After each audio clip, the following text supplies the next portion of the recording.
शाबाश। इसने हमारे भारतीय महीनों के नाम बोले, चैत्र, वैशाख, ज्येष्ठ, आषाढ़, 4 के बाद 5वां नंबर पर आता है श्रावण महीना।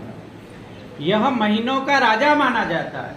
जैसे ऋतुओं का राजा कौन है, ऐसे ही महीनों का राजा श्रावण माह को माना जाता। और श्रावण माह की पूर्णिमा को 2 त्योहार मनाए जाते हैं, एक तो रक्षाबंधन और एक संस्कृत दिवस।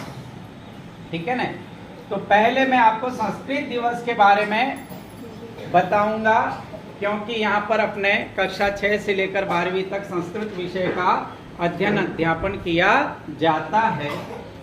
संस्कृत भाषा विश्व की सबसे प्राचीनतम गौरवमयी भाषा है और समस्त भाषाओं में यदि कोई वैज्ञानिक प्रक्रियाओं पर, वैज्ञानिक मानदंडों पर खरी उतरती है तो वह भाषा एकमात्र संस्कृत भाषा है। और अपनी इसी वैज्ञानिकता के कारण से यह सृष्टि काल से लेकर, अनादि काल से लेकर आज तक अक्षुण्य है।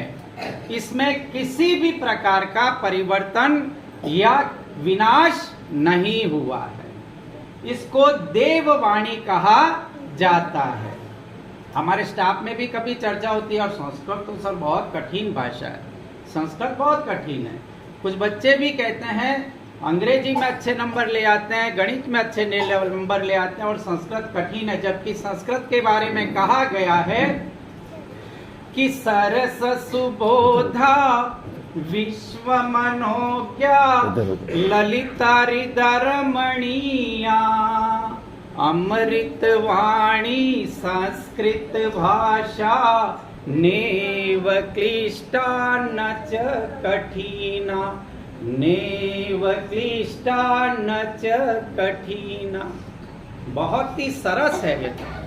यदि जीवन के आनंद को आपको प्राप्त करना हो तो संस्कृत के साहित्य का आप अध्ययन कीजिए, आपको रस आएगा, रसानुभूति आपको यदि एकमात्र किसी भी साहित्य में मिल सकती है तो वह है संस्कृत का हमारा साहित्य।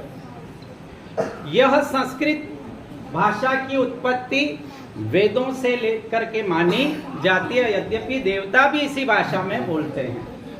देववाणी इसको कहा गया है। प्राचीन काल में जैसे अपने स्कूलें कब खुलती हैं,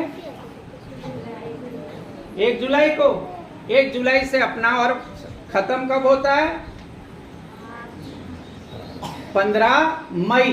1 जुलाई से 15 मई अपना सत्र होता है। प्राचीन काल में जब गुरुकुल रीति से, परंपरा से अध्ययन होता था तो विद्यारंभ श्रावण माह की पूर्णिमा से लेकर पौष माह की पूर्णिमा तक किया जाता था।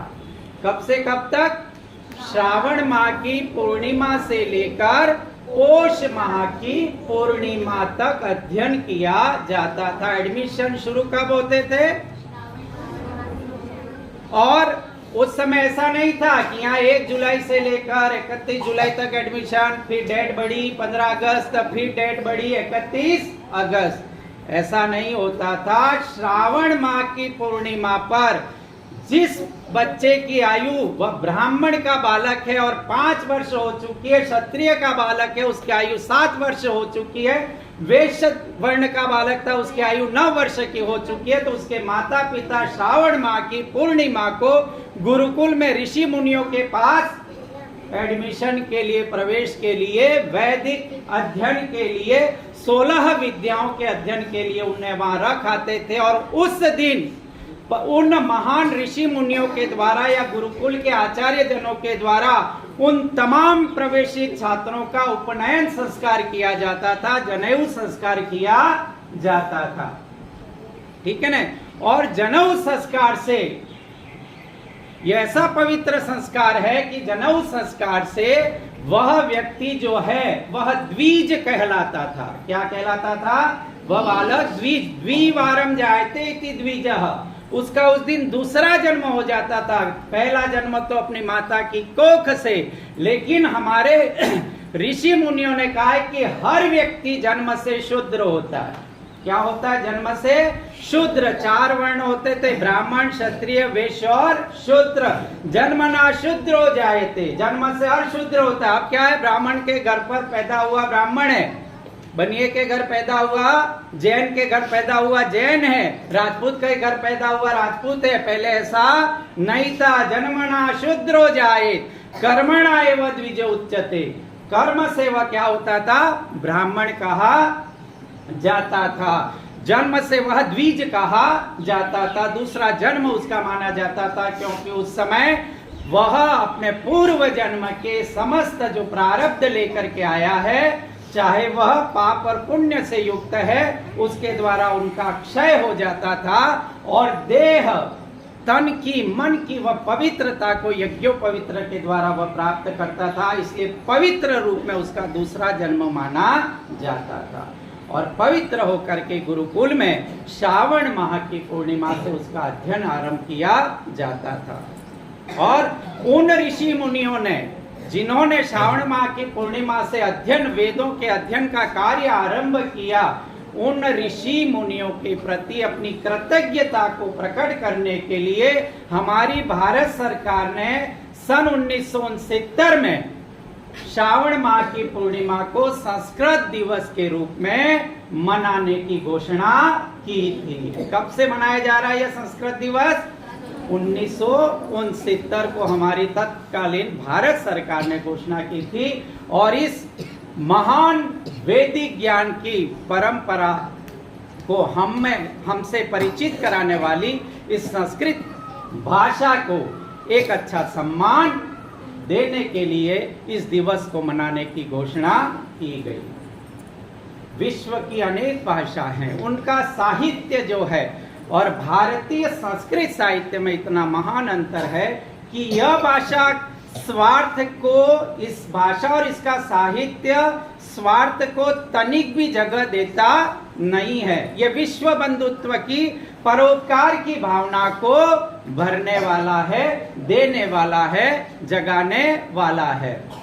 वेद व्यास ने 18 पुराण रचे, लेकिन 18 विशाल पुराण रचने के बाद उन्होंने कहा था कि इतने विशाल ज्ञान कोश वाले हैं, लेकिन इसका सार केवल 2 पंक्तियां है। 18 पुराणेषु व्यासस्य वचनद्वयम् परोपकाराय पुण्याय पापाय परपीडनम्। परोपकाराय पुण्याय, पुण्य प्राप्त करना है तो परोपकार की भावना, दूसरों की भलाई की भावना हमें रखनी चाहिए। और यदि दूसरों को हम पीड़ा देंगे तो हम पाप के भागी बनेंगे। यही सार पुराणों का, यह ही सार गीता का, यह ही सार हमारे वेदों का, स्मृतियों का, उपनिषदों का है।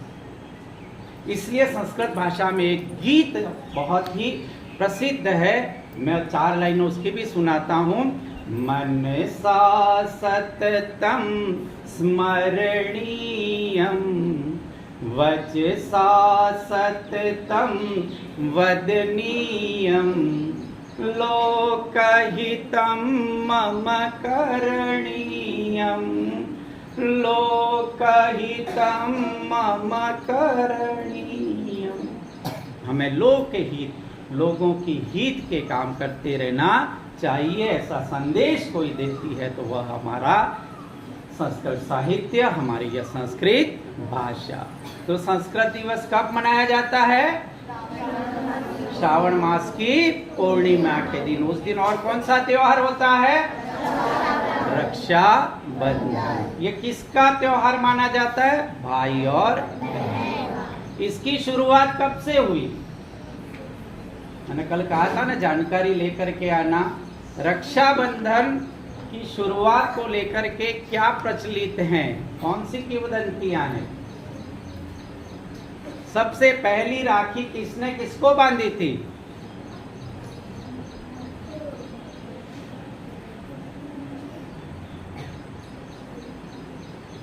सबसे पहली राखी माता लक्ष्मी जी ने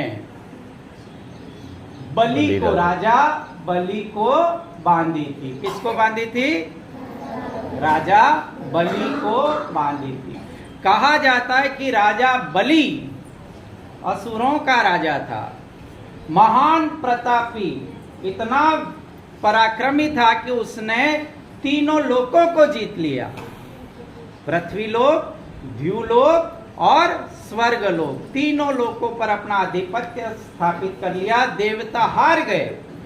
तब देवता भगवान विष्णु के पास जाकर के कहते हैं कि हे भगवान, हमारा स्वर्ग का राज्य तो राजा बलि ने छीन लिया है, असुरों का शासन इस पर आ गया है, तीनों लोग त्राही त्राहिमाम कर बैठे हैं, आतंक फैल गया है, प्रभु हमारी रक्षा कीजिए। तब भगवान विष्णु ने अपना एक अवतार लिया था। कौन सा अवतार? वामन अवतार। कौन सा अवतार लिया था?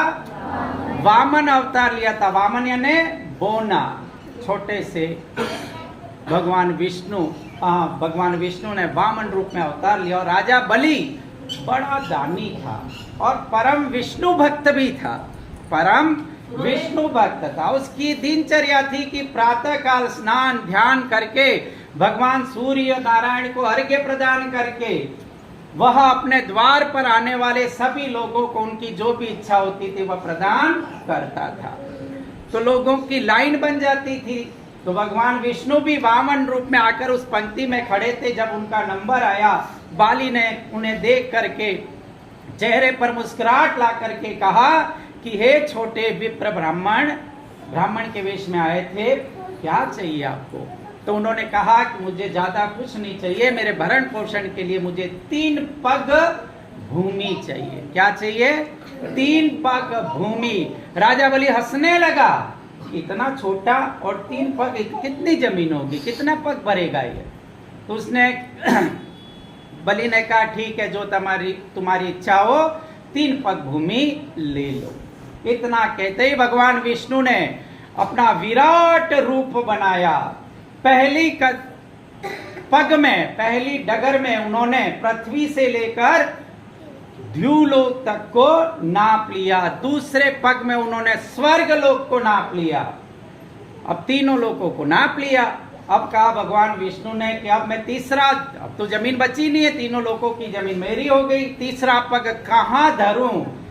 तो राजा बलि समझ गया कि मैं जिसे सामान्य वामन रूप में ब्राह्मण समझ रहा था, वो साक्षात मेरे आराध्य, मेरे इष्ट भगवान विष्णु हैं। तो वैसे भी अपन भी कोई अनायासी कोई सर ये कहाँ रखूं हम का करे माता माता मिल दे हूँ का आपड़े मारे माता माता मिल दे, रजिस्टर कहाँ रखूं, टेबल रखा, लेकिन फिर भी बच्चे पूछते कहाँ रखूं, तो हम कहते हैं मारे माता माता नहीं।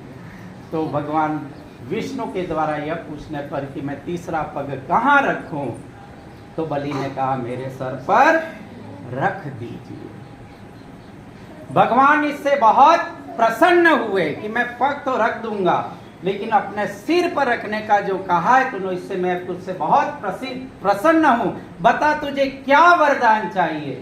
तो उस बलि ने कहा कि मुझे और कुछ नहीं चाहिए, पग रखने के बाद मैं निश्चय ही पाताल में समा जाऊंगा। तो पाताल में मेरी द्वार पर द्वारपाल के रूप में आप रहेंगे, बस यही मेरी इच्छा है। तो तीसरा पग भगवान विष्णु ने राजा बलि के सर पर रखा और राजा बलि वहां से कहां चला गया?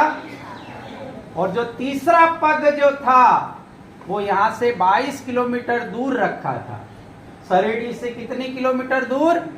22 किलोमीटर दूर। वहां से बलि पाताल में गया था। एक बार पहले भी बताया था इसी प्रार्थना सभा में, यदि किसी को याद हो तो। बेणेश्वर में आबूदर्रा सुना है? आबूदर्रा सुना है ना? ऐसा माना जाता है कि राजा बलि अपने दिव्य महल के साथ उसी आबूदर्रा में जो पाताल लोक तक जाने का रास्ता है वहां पर दफन हुए हैं, वहां पर वह स्थित हुए हैं। और भगवान विष्णु वहां पर पाताल लोक में राजा बलि के द्वार पर द्वारपाल के रूप में नियुक्त हुए। बहुत समय हो गया, श्रावण गया, भादो गया, माता लक्ष्मी इंतजार कर रही थी किसका? अपने पतिदेव विष्णु का। चिंता होने लगी। उन्होंने नारद को बुलाया और पूछा, नारद मेरे देव कहाँ हैं? तो नारद जी ने कहा वो तो राजा बलि के द्वार पर द्वारपाल के रूप में नियुक्त हैं। उन्होंने वरदान मांग लिया है, तो वो तो वहीं रहेंगे। तब लक्ष्मी जी ने नारद से पूछा कि मैं उन्हें कैसे वापस अपने यहाँ पर ला सकती हूँ। तो नारद जी ने कहा कि उन्हें एक रक्षा सूत्र आप बांधिए, फिर उनसे भाई बना लीजिए, फिर आपको कहेगा तुझे क्या चाहिए तो आप विष्णु जी को मांग लेना। तब माता लक्ष्मी पाताल लोक में राजा बलि के दिव्य महल में जाती है श्रावण माह की पूर्णिमा के दिन, और राजा बलि को रक्षा सूत्र बांधती है। राखी बांधने के बाद गिफ्ट देने की परंपरा है, दीने भाइयों ने दी है ना अपनी बहनों को, तो गिफ्ट देने की परंपरा है। बोल बहना तुझे क्या चाहिए, बलि के द्वारा पूछने पर तो माता लक्ष्मी ने कहा मुझे मेरे पति देव जो आपके द्वारपाल हैं वही मुझे चाहिए, मैं उन्हें ही लेने के लिए आई हूँ और आपको ये राखी बांधी है।